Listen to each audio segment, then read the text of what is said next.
Hi, I'm Kevin Coyne, and this is a course where I hope to make you a better strategist.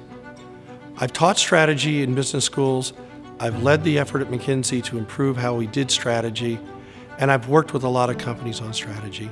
And my goal is to help you make better strategic decisions each and every day.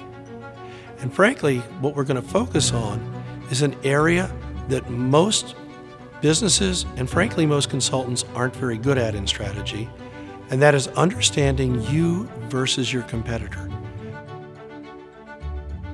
You can't win unless you understand how to make moves that he finds hard to copy, or he'll choose not to copy even once he thinks you made a good move. You can't win if you don't understand what your competitor might do.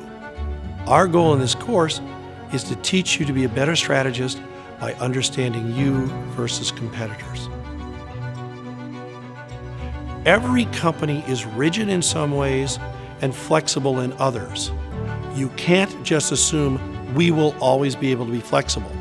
In this course, we're going to get into what are the kinds of asymmetries, that's what we call them, the differences between one company and another, largely in where they're flexible and where they're not. You need to understand that you can't just simply rely on we're flexible everywhere.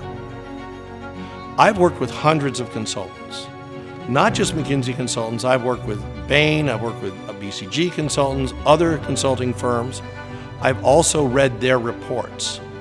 I know what those guys are good at and bad at.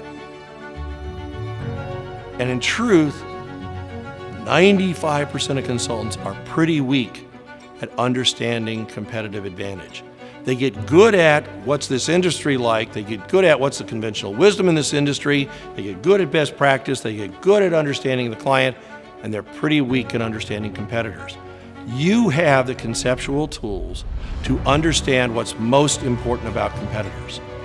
You learn this stuff, you practice this stuff, even if you get only okay at this stuff, you will be a better strategist than at least 90% of those people. Everybody gets so wrapped up in what's the industry, what's the conventional wisdom, what's the internal stuff, they forget about competitors. This can be your asymmetry, this can give you the competitive advantage, and it's not that hard a standard to beat.